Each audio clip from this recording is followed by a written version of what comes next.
आप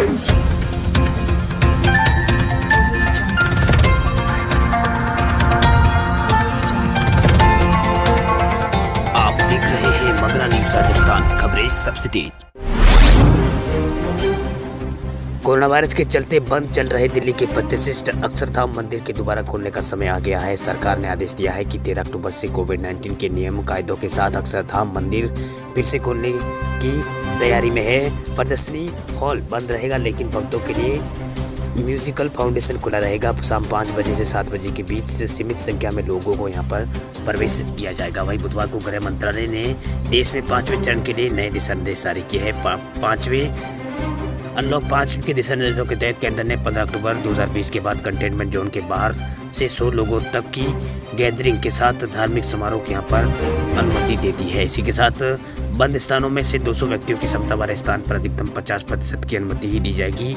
face mask पहना और सामाजिक दूरी बनाए रखने, थर्मल स्क्रीनिंग और हैंड वॉश और सैनिटाइजर का उपयोग यहाँ पर अनिवार्य किया गया है। खुले स्थानों पर भी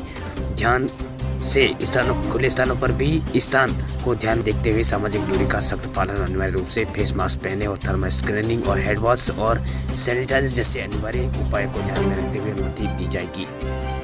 राजस्थान में 2 लाख IT बेरोजगारों की मांग, कंप्यूटर शिक्षक भर्ती की विज्ञप्ति जारी करे सरकार।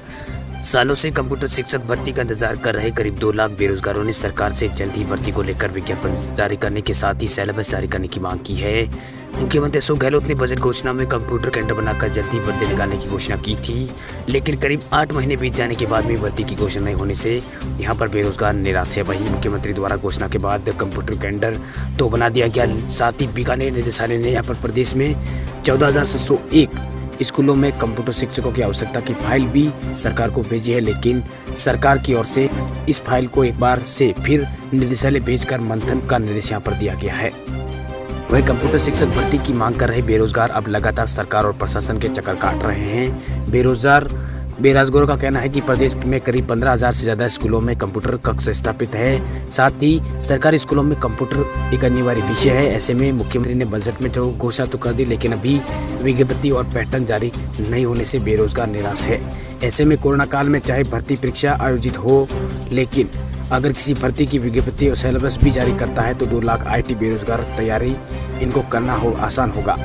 भारत में कोरोना मामलों की संख्या 67 लाख पार, 24 घंटों में मिले 74,000 से ज्यादा मरीज, 902 लोगों की हुई है पिछले 24 घंटों में मौत। भारत में कोरोना वायरस संक्रमितों की संख्या 67,23,816 हो गई है। पिछले 24 घंटों के अंदर 74,441 नए केस भारत में आए हैं। वहीं 76,774 लोगों को अस्पताल से छुट्टी दी है। ये लोग ठीक होकर घर लौटे हैं। वहीं 903 लोगों की मौत भी हुई है। नए आंकड़ों के मुताबिक कोरोना से अब तक भारत में 1,02,765 लोगों की मौत कोरोना के कारण हो चुकी है। इस बीच रात की बात यह है कि अब तक देश में 55,86,704 लोग कोरोना संक्रमण से ठीक होकर घर लौट चुके हैं। फिलहाल कोरोना के भारत में 9,34,427 एक्टिव केस देश में फिलहाल बचे हैं। वहीं देश में कोरोना से हो रही मौतों के औसत दर भी 1.6% है। इनमें महाराष्ट्र और गुजरात, पश्चिम बंगाल और दिल्ली और पांडुचेरी में 2 से 3% यहाँ पर है। वही मृत्यु दर में सबसे ज़्यादा पंजाब में 3% और महाराष्ट्र में 2.6 और गुजरात में 2.5 और पश्चिम बंगाल और दिल्ली पांडुचेरी में 1.9 और मध्य प्रदेश में 1.8% है। वहीं झारखंड और छत्तीसगढ़, मेघालय, आंध्र प्रदेश, तमिलनाडु और अरुणाचल प्रदेश, दादरा नगर हवेली और मिजोरम में ये 1% से भी कम है। मिजोरम में अब तक 2103 केस आ चुके हैं। रात की बात यह है कि अब तक यहाँ एक भी मौत इस राज्य में नहीं हुई है। वहीं आईसीएमआर के मुताबिक देश में 4 अक्टूबर तक कोरोना वायरस के कुल 7,99 लाख कोरोना के टेस्ट किए जा चुके हैं। सैंपल टेस्ट, जिनमें 10 लाख सैंपलिंग की टेस्टिंग कल की गई थी। भारत में पॉजिटिविटी रेट 7% है। वहीं महाराष्ट्र में मरीजों की संख्या 14,40,000 के आसपास पहुँच गई है। इनमें 11,49,703 लोग ठीक हो चुके हैं, जबकि 2,55,281 लोगों का अभी अस्पतालों में इलाज चल रहा है। वहीं राजधानी दिल्ली में पिछले 24 घंटों में कोरोना वायरस के 2,763 नए मामले सामने आए हैं, जबकि कोरोना से इलाज करा रहे 38 लोगों ने यहां पर पिछले 24 घंटों में दम तोड़ा है। नए मामलों के साथ ही दिल्ली में अब कोरोना की चपेट में आने वाले लोगों की संख्या 2,90,713 पार पहुंच गई है। वही बात करें बिहार की, तो बिहार में रविवार को कोरोना के 1261 नए मामले सामने आए हैं। राज्य में 1,314 लोग पिछले 24 घंटों में ठीक भी हुए हैं। 3 मरीजों की यहाँ पर मौत हुई है। राज्य में अब तक 1,87,951 लोग कोरोना की चपेट में बिहार में आ चुके हैं। वहीं बात में उत्तर प्रदेश की, तो उत्तर प्रदेश में 3,840 लोग संक्रमित पिछले 24 घंटों में मिले हैं। 5,226 लोग ठीक भी हुए हैं। वहीं 4,14,767 लोग यहाँ अभी तक कोरोना की चपेट में आ चुके हैं, जिनमें 3,62,052 लोग ठीक हो चुके हैं, जबकि 46,385 मरीजों का अभी उत्तर प्रदेश के विभिन्न अस्पतालों में इस वक्त इलाज चल रहा है। वहीं केंद्रीय स्वास्थ्य मंत्री डॉक्टर हर्षवर्धन ने रविवार को कहा कि केंद्र सरकार देश के हर व्यक्ति तक वैक्सीन पहुंचाने की तैयारी कर रही है। इस पर एक हाई लेवल कमेटी काम कर रही है। उन्होंने कहा कि सरकार का लक्ष्य है कि जुलाई 2021 तक 20 से 25 करोड़ भारतीयों तक कोविड-19 वैक्सीन पहुंचाई जा सके। सोने के भाव में आज गिरावट दर्ज की जा रही है। 5 अक्टूबर को देश भर के सराफा बाजारों में 24 कैरेट सोना 138 रुपये प्रति 10 ग्राम सस्ता हो गया। वहीं चांदी के रेट में भी आज 142 रुपये प्रति किलो की तेजी यहाँ पर दर्ज की गई है। आज 24 कैरेट शुद्ध वाले सोने की कीमत 50,275 रुपये प्रति 10 ग्राम पहुंच गई। वहीं चांदी का भाव भी 59,406 रुपये प्रति किलोग्राम पहुंच गया है।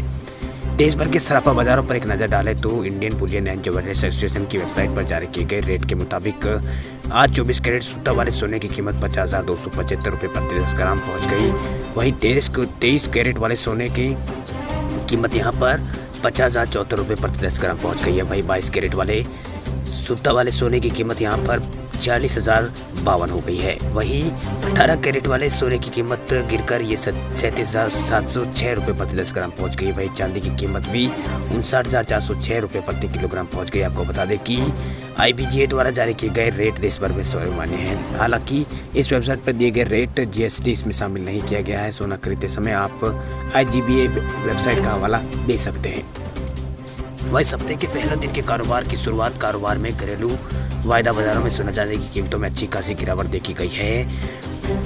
MCX एक्सचेंज पर सोमवार को दिसंबर के वायदे में सोना का भाव 1.2% या 514 रुपये की गिरावट के साथ 50,056 रुपये प्रति 10 ग्राम ट्रेंड करता दिखा। वहीं इसी तरह सोमवार सुबह सोना वैश्विक बाजार और हाजिर की कीमत में यहाँ पर गिरावट देखी गई है। सोने के साथ ही चांदी घरेलू वायदा कीमतों में भी सोमवार को अच्छी खासी गिरावट देखने को मिली है। MCX एक्सचेंज पर दिसंबर वायदा की सोने और चांदी की कीमतों में यहाँ पर गिरावट दर्ज की गई है। वहीं यहाँ पर चांदी भी यहाँ पर 60,437 रुपये पर ट्रेंड करते दिखाई दी है। वैश्विक स्तर पर चांदी की वायदा कीमत सोमवार सुबह गिरावट इसमें देखने को मिली है। करेंसी नोट का इस्तेमाल करने वाले लोगों के लिए जरूरी खबर, नोटों से भी फैल रहा है कोरोना वायरस संक्रमण। RBI के मुताबिक करेंसी नोट के माध्यम से किसी तरह का बैक्टीरिया या वायरस फैल सकता है। यहाँ पर कैंट ने वित्त मंत्री को एक पत्र भेजा था जिसमें करेंसी नोट से वायरस फैलता है या नहीं इसे स्पष्ट करने का आग्रह किया था। क्या आप भी कोरोना महामारी के दौरान डिजिटल भुगतान की बजाय नोटों का इस्तेमाल कर रहे हैं? तो आपके लिए ये खबर बहुत जानना जरूरी है, क्योंकि नोटों से कोरोना संक्रमण फैलता है या नहीं। हालांकि अब इस पर रिजर्व बैंक ऑफ इंडिया ने स्पष्ट कर दिया है कि नोटों से कोरोना वायरस का फैलने का खतरा है। वहीं RBI के मुताबिक करेंसी नोट के माध्यम से किसी भी तरह का वायरस फैल सकता है। वहीं RBI के कंपोटेशंस ऑफ ऑल इंडिया ट्रेंड्स यानी CIT द्वारा भेजे गए एक प्रश्न के जवाब में ये बात कही है। RBI ने कैंट के मेल के जरिए इसका अप्रत्यक्ष रूप से उत्तर दिया। इतना ही नहीं, RBI ने यह भी कहा कि लोगों को करेंसी नोटों के स्थान पर ज़्यादा से ज़्यादा डिजिटल भुगतान को उपयोग में लाना चाहिए। वहीं कैट ने यहाँ पर 9 मार्च को वित्त मंत्री निर्मला सीतारमण को एक पत्र भेजा था जिसमें करेंसी नोट से वायरस फैलता है या नहीं यह स्पष्ट करने का आग्रह किया था। वित्त मंत्रालय ने इसी सवाल का जवाब देते हुए RBI को ये सवाल भेजा था, जिसका जवाब में RBI ने शनिवार को एक मेल के माध्यम से संकेत दिया था कि करेंसी नोट से वायरस फैल सकता है। वहीं कैंट के राष्ट्रीय अध्यक्ष BS पटरिया ने यहाँ पर राष्ट्रीय महामंत्री प्रवीण खंडेलवाल ने बताया है कि करेंसी नोट द्वारा किसी भी प्रकार का वायरस बहुत तेजी से फैलने की संभावना रहती है। इसे देखते हुए यहाँ पर डिजिटल भुगतान को अब अमल में लाना चाहिए। वहीं RBI ने कैंट को भेजे इस जवाब में कहा है कि कोरोना वायरस महामारी को फैलने से रोकने के लिए लोगों को अपने घर में ही सुविधापूर्वक मोबाइल बैंकिंग और इंटरनेट कार्ड जैसे अन्य ऑनलाइन प्लेटफॉर्म के जरिए डिजिटल भुगतान वो कर सकते हैं। करेंसी का उपयोग करने व ATM से नकदी निकालने से वो बच सकते हैं। वहीं प्रवीण खंडेलवाल के मुताबिक RBI का जवाब बताता है कि डिजिटल भुगतान का ज़्यादा से ज़्यादा इस्तेमाल होना चाहिए। इसलिए कैंट ने यहाँ पर वित्त मंत्री सीतारमण से अपील करते हुए कहा कि डिजिटल भुगतान को बढ़ावा देने के लिए इनिशिएटिव योजना की शुरुआत की जाए। डिजिटल लेन देन के लिए लगाए गए बैंक शुल्क को माफ़ किया जाए। सरकार को बैंक शुल्क के बदले बैंकों को सीधे सब्सिडी देनी चाहिए। यह सब्सिडी सरकार की वित्तीय बोझ नहीं डालेगी, बल्कि ये नोटों की छपाई होने वाले खर्च को कम कर देगी। गूगल से विवाद के बाद पेटीएम ने लॉन्च किया है स्वदेशी app store. Digital payment platform Paytm ने गूगल के साथ विवाद के बाद स्वदेशी मिनी ऐप स्टोर लॉन्च कर दिया है। पेटीएम के ऐप स्टोर लॉन्च होने से गूगल के प्ले स्टोर को सीधी टक्कर मिलेगी। कंपनी ने दावा किया है कि यहाँ पर ओला, रिपोर्टली और डोमिनोज पिज़्ज़ा जैसे करीब 300 से ज़्यादा ऐप पेटीएम स्टोर से जुड़ने जा रही है। भाई पेटीएम और गूगल के बीच विवाद उस वक्त बढ़ गया जब गूगल प्ले स्टोर की तरफ से यहाँ पर पेमेंट ऐप पेटीएम को स्थायी रूप से बैन कर दिया गया था।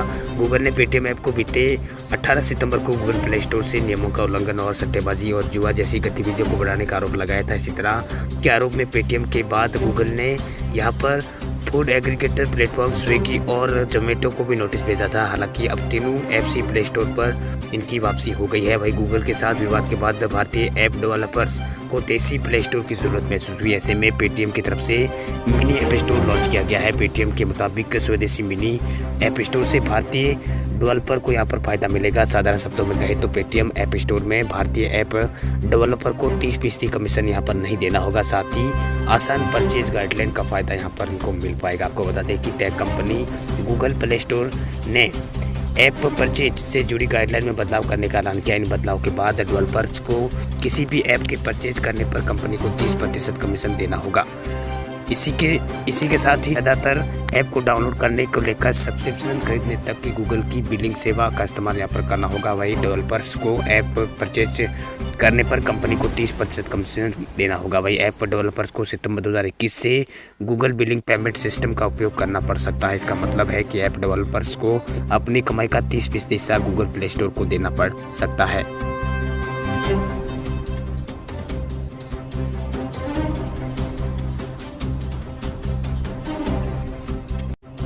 खबरों की दुनिया में आइए हमारे साथ कहीं भी और कभी भी जुड़िए। हम मिलेंगे फेसबुक पर, हम दिखेंगे यूट्यूब पर, हमें फॉलो कीजिए ट्विटर पर। देश प्रदेश की ताजा तरीन खबरों के लिए मगरा न्यूज़ राजस्थान के यूट्यूब चैनल को सब्सक्राइब कीजिए और साथ में